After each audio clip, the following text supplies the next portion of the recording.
Thân chào cả nhà, không nên xem chùa đâu đó. Nhớ đăng ký, like, comment để ủng hộ team nha. Tôi vì nhìn trộm đồng nghiệp nữ, bị chuột thí nghiệm chế rượu đến mức mất tinh thần. Vô tình phá vỡ quy tắc, tưởng chừng bất di bất dịch, tình cờ khám phá ra bí mật của phòng thí nghiệm. Đây là nơi không ai sống sót qua nổi một tuần đến địa ngục trần gian. Tôi năm nay 20 tuổi, là sinh viên năm 2 của một trường đại học hạng bét, đang tìm việc làm thêm cho kỳ nghỉ hè. Đây là một công ty nghiên cứu động vật thí nghiệm. Tuyển nhân viên chăm sóc, mức lương cao ngất ngưởng lên đến 20.000 tệ. Thời gian làm việc 9 giờ sáng đến 5 giờ chiều. Nhược điểm duy nhất là đôi khi phải trực ca đêm. Người phụ trách xem hồ sơ của tôi liền ngay lập tức bảo tôi chiều nay đến làm luôn. Quả thật như trúng số độc đắc. Trên đường về nhà, tôi đi mà chân như đang bay.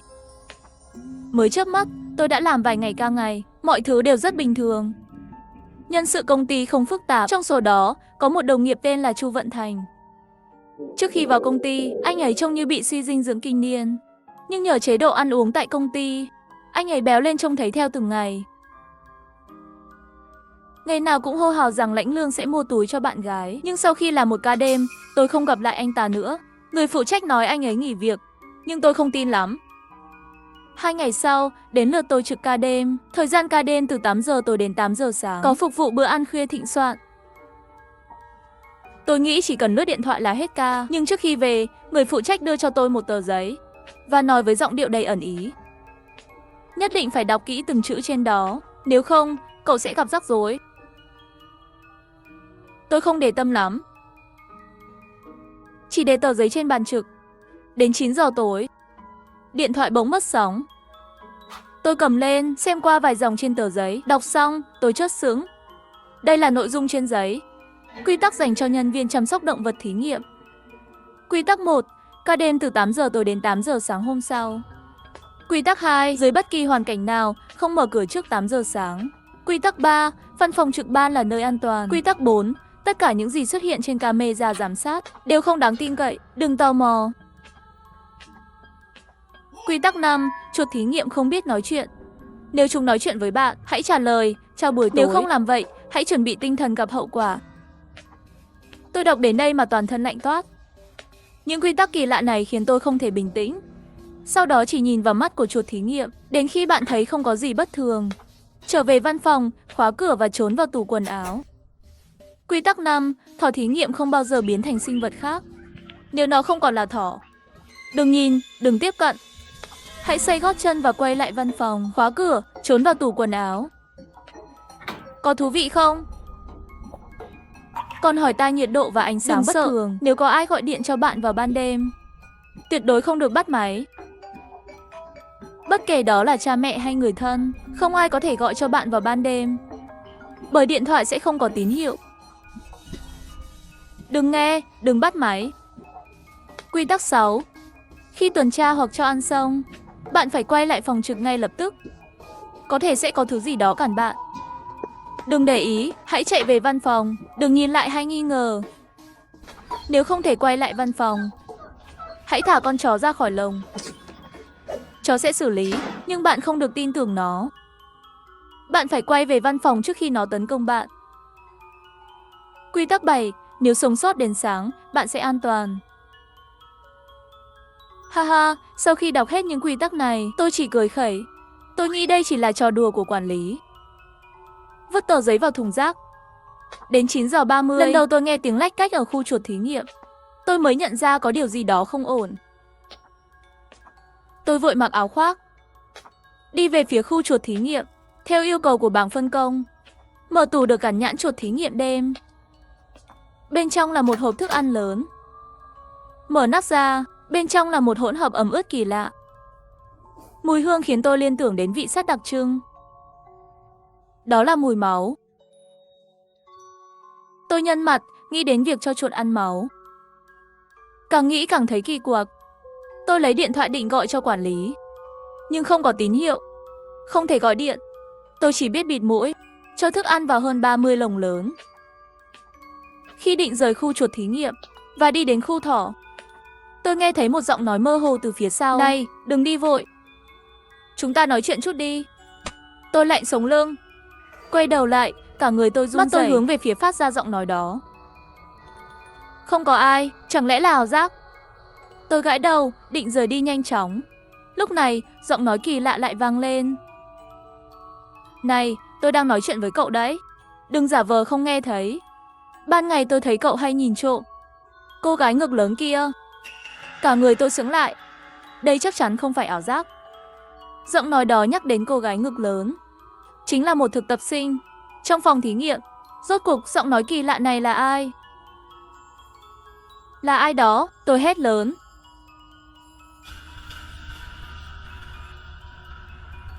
Tôi nghe thấy tiếng cười. Lần này là tiếng cười sắc nhọn, mèo mó. Ha ha, cậu trả lời rồi. Cậu thật sự trả lời tôi rồi. Tôi nhìn theo hướng tiếng cười phát ra. Thấy một con chuột bạch trong lồng gần đó. Miệng nó nhuốm đỏ bởi vết máu. Đôi mắt đầy sự khát máu và hung dữ. Tôi hoảng sợ lùi lại vài bước. Bỗng nhớ đến quy tắc trên tờ giấy của quản lý. Quy tắc số 4, chuột thí nghiệm không thể nói chuyện. Nếu nó nói bất kỳ điều gì, cậu phải trả lời, chào buổi tối. Tôi run rẩy nói bằng giọng khô khốc. Chào, buổi tối. Ha ha, xong đời rồi. Cậu đã trả lời tôi. Chào buổi tối. Con chuột bạch nở một nụ cười kỳ dị. Rồi lao vào lồng, phát ra tiếng động điên cuồng. Tôi nghiến răng, quay đầu chạy về văn phòng. Tôi phải an toàn. Tôi nhớ, văn phòng là nơi an toàn. Nhưng ngay lúc đó, một bóng đen lớn chắn đường tôi. Ngước lên, tôi nhìn thấy một người quen. Là anh ấy, anh Chu. Sao anh lại ở đây? Quản lý nói anh đã nghỉ việc rồi mà. Tôi vừa nói vừa hoảng loạn. Anh quay về văn phòng với tôi đi. Tôi bước lên kéo tay Chu Vận Thành. Nhưng ngay khi đến gần, một mùi hôi thối xộc lên mũi tôi. Mặt anh ta tái xanh, da lồi lõm như bị côn trùng cắn. Khi tôi nhìn thẳng vào anh ta, mắt anh ta toàn màu trắng, không có con người. Rõ ràng đây là một xác chết. Khuôn mặt Chu Vận Thành trắng bệch, da thịt lồi lõm như bị gặm nhấm. Anh ta cười nhếch mép, môi run lên. Nhưng trong mắt chỉ có một khoảng trắng, không tròng mắt. Đây rõ ràng là một xác chết. Lông trên người tôi dựng đứng cả lên. Tôi lập tức lùi lại vài bước. Chu Vận Thành bất ngờ lao tới. Anh ta giơ tay, đâm thẳng về phía tôi. Cùng lúc đó, con chuột bạch khát máu đột nhiên trở nên khỏe hơn. Nó cắn thủng lồng sắt. Cả bầy chuột bạch từ trong lồng lao ra. Dưới sự dẫn dắt của con chuột khát máu, bọn chúng chạy tán loạn. Tôi sợ đến toát mồ hôi lạnh. Kích thích bởi bản năng sinh tồn, tôi chợt nhớ đến quy tắc số 7. Chó dường như có thể bảo vệ tôi. Tôi lập tức chạy về khu nuôi chó thí nghiệm. Cuối cùng cũng đến nơi, tôi vội vàng mở cửa lồng. Con chó đầu tiên lao ra khỏi lồng. Là một chú chó Beagle chỉ vài tháng tuổi, nhưng vừa ra khỏi lồng, miệng nó mở to đến tận cổ, hàm răng biến thành những lưỡi dao sắc nhọn, đôi mắt cũng trở nên hung dữ. Tôi chỉ biết đứng nhìn con chó Beagle thây ma lao thẳng về phía mình, chỉ có một suy nghĩ trong đầu, chết chắc rồi. Đúng lúc này, một con Beagle khác chui ra khỏi lồng, biến hình. Cơ thể vốn đã khỏe mạnh, bỗng chốc cao đến 1m5. Nó giơ chân đập nát con Beagle thây ma. Sau đó, nó gầm lên một tiếng, rồi nhìn tôi bằng đôi mắt sáng ngời. Dựa vào số hiệu trên tai, tôi nhận ra con chó khổng lồ này chính là chú chó nhỏ mà tôi từng chăm sóc.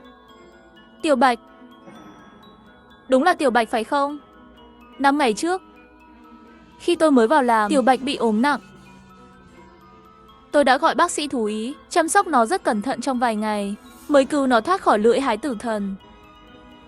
Giờ đây, Tiểu Bạch đã biến thành một chiến binh, dẫn đầu những con chó khác. Chúng lao vào bầy chuột đang xông tới, thịt và máu văng tung tóe. Tiểu Bạch dễ dàng hạ gục những con chuột, cắn xé từng mảnh thịt. Tôi thở phào nhẹ nhõm, rồi len lén chạy về phía văn phòng. Khi chạy ngang qua xác Chu Vận Thành, một thứ gì đó rơi ra từ người anh ta. Đó là một cuốn sách cổ. Tôi vô thức nhặt nó lên. Một cuốn sách cũ kỹ, với tiêu đề kỳ lạ. Vừa lúc tôi nhặt cuốn sách, Tiểu Bạch quay đầu lại, ánh mắt nó trở nên hung dữ. Nó lao về phía tôi, khiến tôi hoảng sợ chạy thục mạng. Tôi cuối cùng cũng chạy thoát về phòng trực an toàn. Nhanh chóng mở tủ âm tường và chui vào trong. Cánh cửa phòng trực bị bọn chó đập mạnh liên tục, nhưng cửa vẫn không bị phá. Bất chợt, tôi nhận ra tay mình bị ướt. Lấy điện thoại ra bật đèn pin lên kiểm tra. tôi thấy tay phải của mình có một vết cắt. Điều kỳ lạ là máu trên tay không rơi xuống đất, mà bị cuốn vào cuốn sách tôi đang nắm chặt trong tay phải. Cuốn sách hút máu của tôi. Đột nhiên tôi cảm thấy chóng mặt.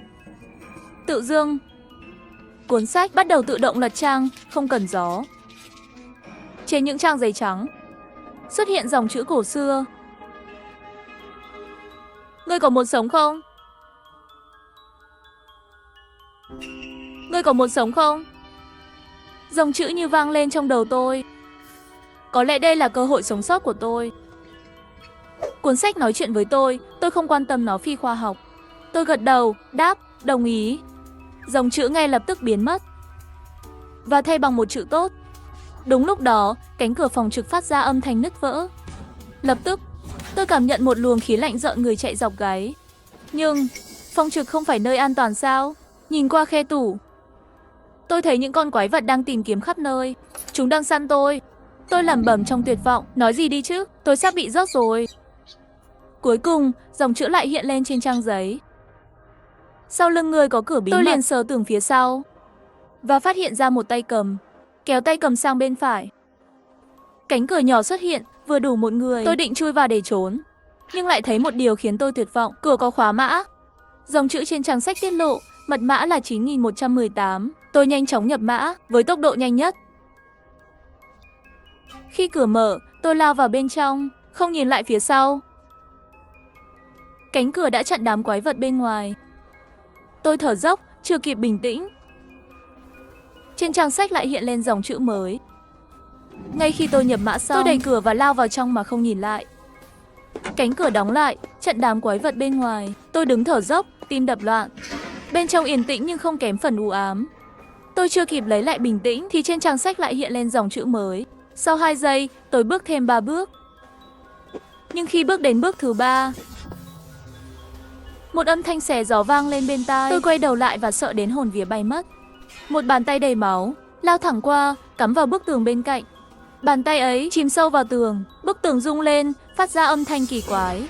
Tôi thở phào nhẹ nhõm và bắt đầu nhìn quanh căn phòng. Nhưng thứ tôi nhìn thấy lại khiến tôi kinh hãi thêm lần nữa. Căn phòng này quá kỳ lạ. Ánh sáng trong phòng tối mờ như bị che lấp. Chỉ có đèn báo động màu cam làm sáng một góc nhỏ không gian. Tôi nhận ra mình đang ở trong một văn phòng. Nhưng các bức tường trong văn phòng không phải màu trắng mà đầy những ký tự kỳ lạ, như bùa chú. Mỗi khi tôi nhìn vào những ký tự ấy, tôi cảm thấy như linh hồn mình bị hút vào. Tôi đứng cứng đờ, không dám cử động. Đột nhiên, một ánh sáng vàng lóe lên, một tấm gương kỳ lạ bay ra từ cuốn sách và chiếu thẳng vào trán tôi. Tôi bừng tỉnh và thốt lên, mình vừa bị gì thế này? Một dòng chữ xuất hiện trên trang sách, đừng nhìn. Tôi bối rối hỏi, nếu tôi bị mất hồn, sẽ ra sao? Sách trả lời lạnh lùng, chết. Tôi sợ hãi rùng mình, không dám nhìn lại những ký tự trên tường. Tôi dò dẫm xung quanh và tìm thấy công tắc đèn. Khi bật đèn, cả căn phòng sáng bừng lên. Những ký tự kỳ quái trên tường biến mất một cách thần bí. Tôi thở phào nhẹ nhõm và nhìn kỹ hơn quanh phòng. Ngoài chiếc bàn làm việc ở giữa, căn phòng gần như trống rỗng. Trên sàn có vài vật dụng vương vãi, như thể đã bị bỏ quên từ lâu. Khi tôi bước tới bàn làm việc, tôi phát hiện một ngăn kéo đang hé mở, phát ra ánh sáng đỏ. Bên trong là một nút bấm màu đỏ. Tôi tự hỏi, liệu đây có phải là cơ hội để thoát thân? Tôi lưỡng lự, không biết có nên bấm hay không. Nhưng với tình cảnh hiện tại, tôi không còn lựa chọn nào khác. Tôi cúi xuống và nhìn kỹ nút bấm.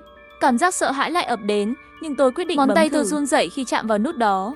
Ngay khi nhấn, một âm thanh cơ khí vang lên, như một cánh cửa vừa mở. Tôi giật mình, chuẩn bị đối mặt với những gì sắp xảy ra. Tôi thầm nghĩ, phải chăng đây là cơ hội để thoát khỏi nơi này? Nhưng trước khi kịp suy nghĩ thêm, tôi nghe thấy tiếng bước chân từ xa. Liệu tôi đã làm điều đúng đắn hay vừa kích hoạt cạm bẫy? Tôi nuốt khan, sẵn sàng đối mặt với nguy hiểm. Đèn báo hiệu chuyển sang màu đỏ rực và không gian xung quanh càng trở nên căng thẳng. Ê, cậu vẫn ở đó chứ? Nút đỏ này là gì vậy? Tôi hỏi cuốn sách kỳ bí trên tay. Cuốn sách không khiến tôi thất vọng. Đây là công tắc của phòng thí nghiệm.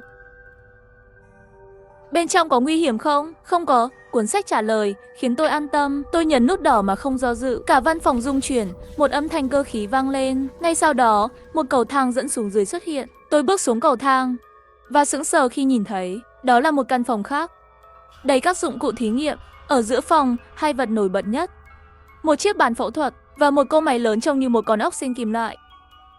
Chiếc bàn phẫu thuật dường như dùng để mổ xẻ. Cỗ máy thì gắn liền với một cái phêu lớn. Đây là cái gì vậy? Tôi tự hỏi, cảm giác thật kỳ dị. Phêu dẫn đến một cỗ máy trông như máy CNC. Nhìn kỹ, nó giống hệt một con ốc sên bằng kim loại. May mắn là có bản hướng dẫn sử dụng ngay bên cạnh. Sau khi đọc, tôi càng rối hơn. Theo như hướng dẫn, đây là một máy chiết xuất tinh linh. Nó có thể chiết xuất tinh linh từ sinh vật.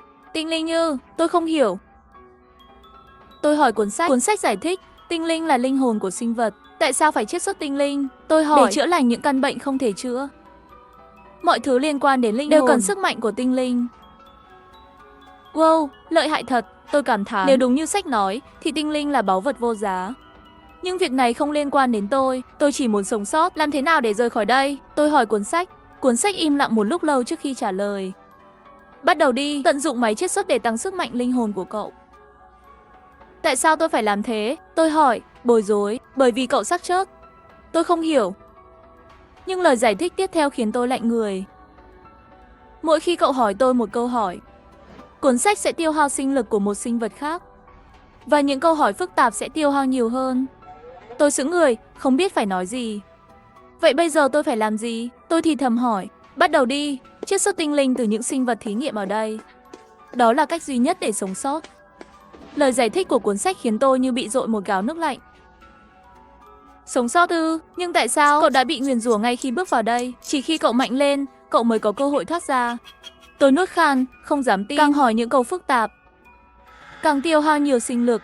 Hiện tại, sinh mệnh của tôi đã bị cuốn sách tiêu hao đến mức nguy cấp. Cái chết đang cận kề, tôi chỉ còn cách đánh cược lần này. Tôi trở lại văn phòng trên tầng, mở hé cửa ra một chút. Đám quái vật bên ngoài có vẻ đã dần tản đi. Tôi lén lút chuồn ra khỏi cánh cửa bí mật, quay lại phòng trực của người chăm sóc. Qua màn hình giám sát, tôi có thể theo dõi mọi sinh vật biến dị. Tôi cần bắt một con chó trưởng thành để chiết xuất tinh linh và cứu lấy mạng sống. Tiểu Bạch là ứng viên phù hợp nhất.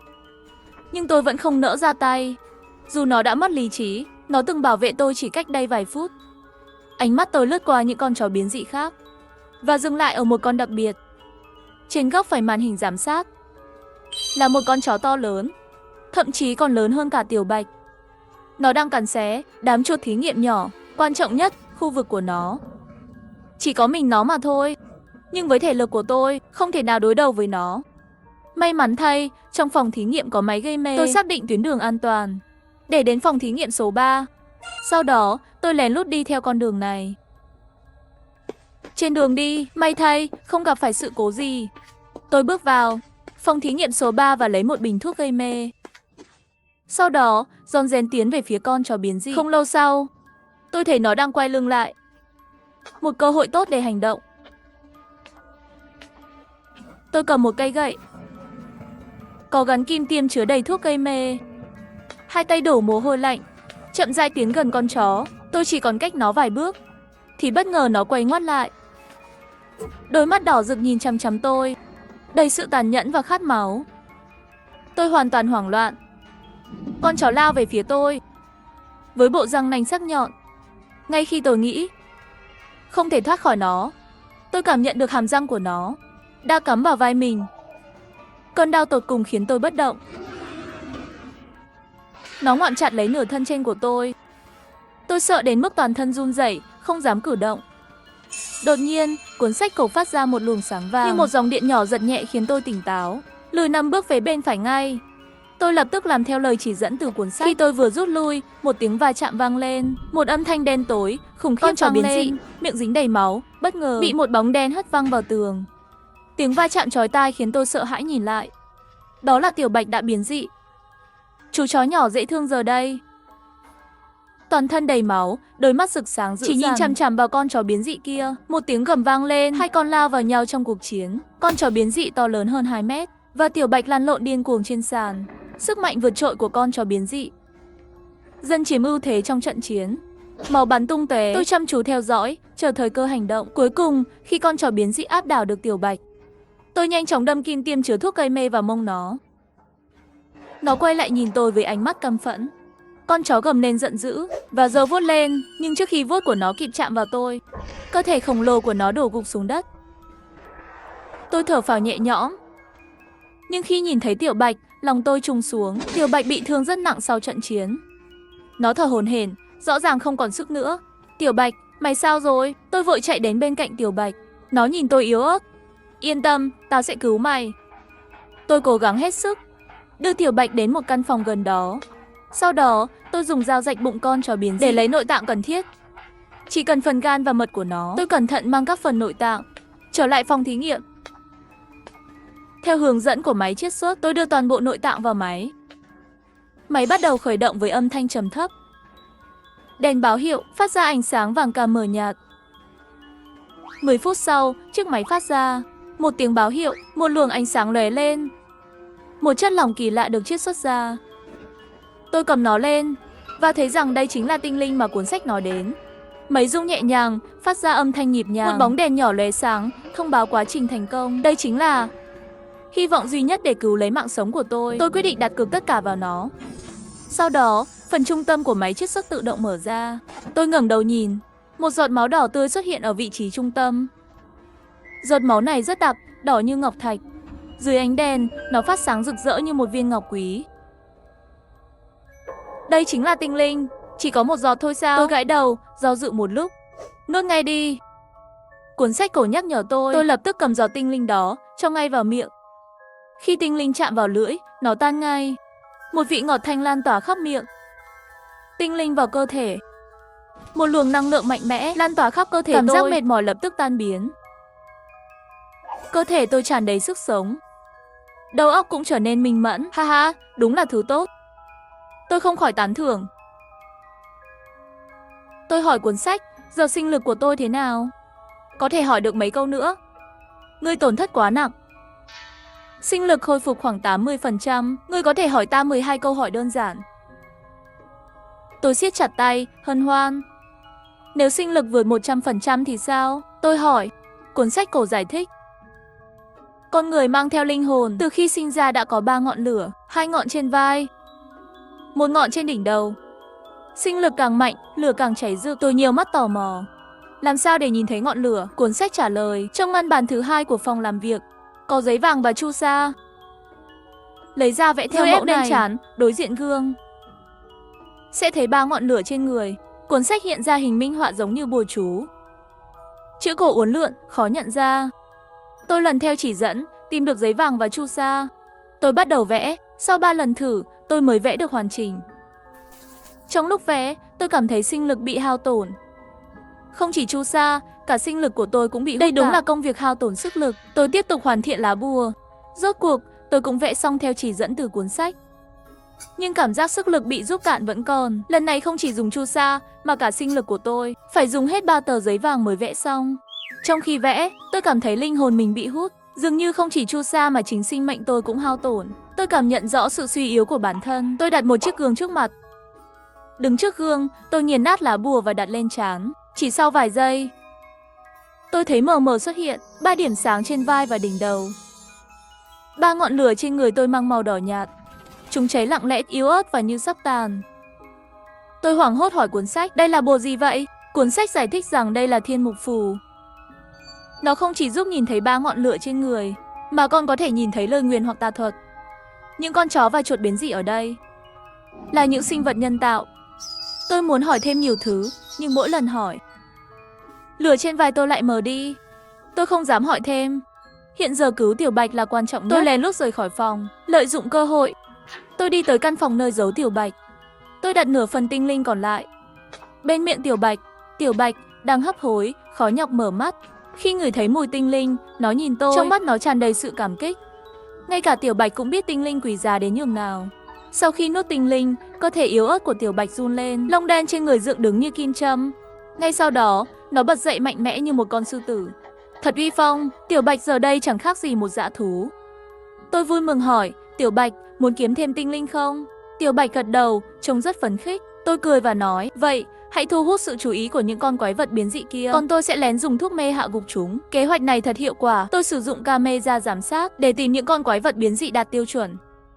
Chủ yếu là những con chó biến dị. Tiểu Bạch ở phía trước gây chú ý, còn tôi lén dùng thuốc mê ở phía sau. Chỉ sau vài giờ, tôi đã xử lý được 3 con quái vật. Tôi chiết xuất được 3 giọt tinh linh màu đỏ sẫm.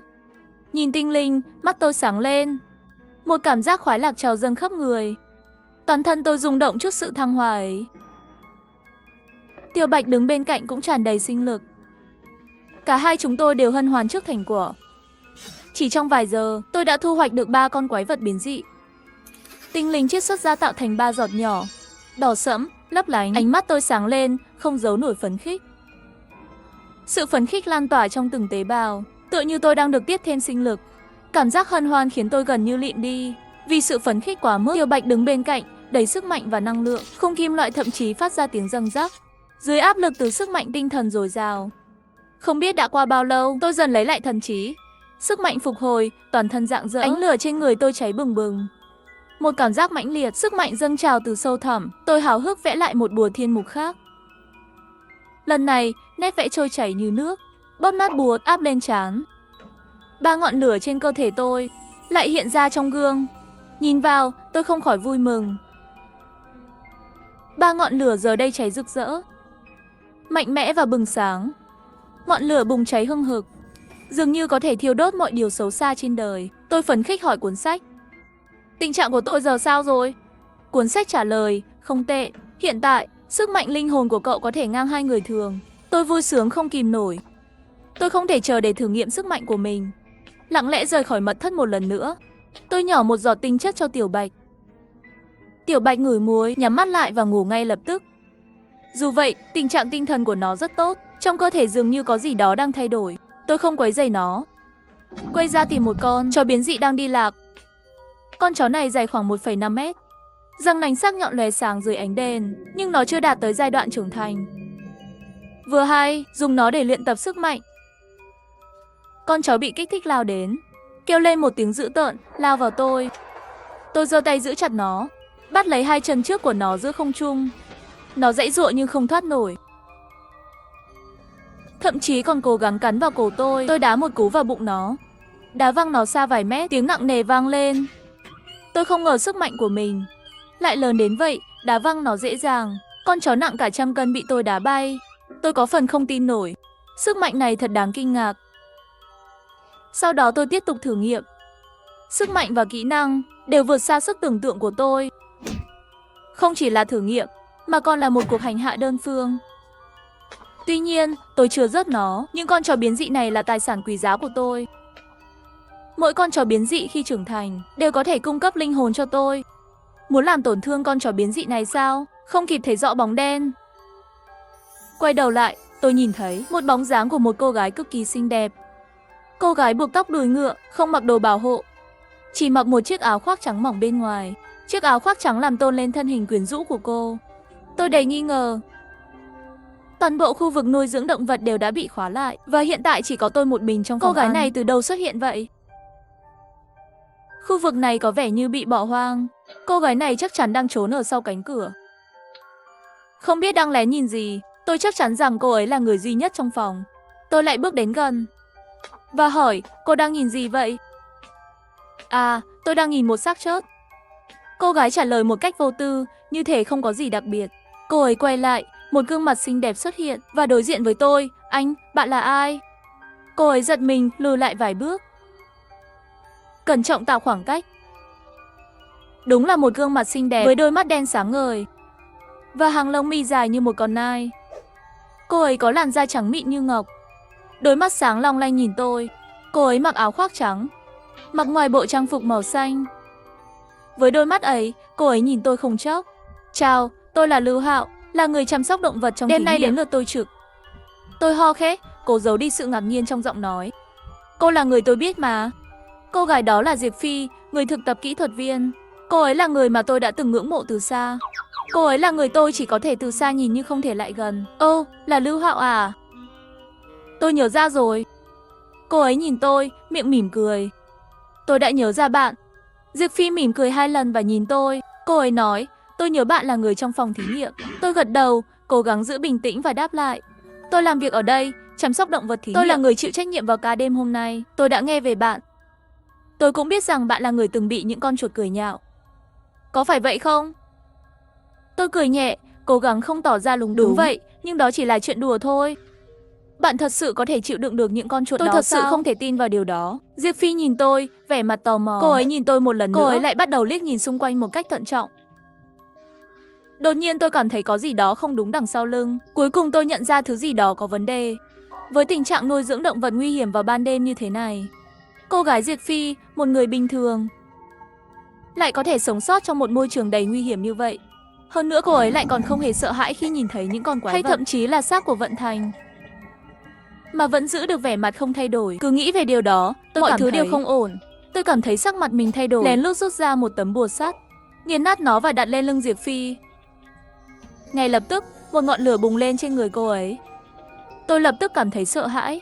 Lửa trên người cô ấy bốc cao gần 1 mét. Màu đỏ đậm, thậm chí bóng tối xung quanh cũng bắt đầu đậm lại. So với ngọn lửa của Diệp Phi, cái của tôi trông như là đồ chơi. Là một con người bình thường, làm sao có thể khiến 3 ngọn lửa cháy lớn đến như vậy? Chết tiệt, tôi cảm thấy lạnh hết người, lén lút lùi về phía sau, muốn rời đi. Đột nhiên, một giọng nói nhẹ nhàng vang lên bên tai tôi. Cô muốn đi đâu vậy? Cô ấy đã đứng ngay bên cạnh tôi từ lúc nào vậy? Cô định đi đâu?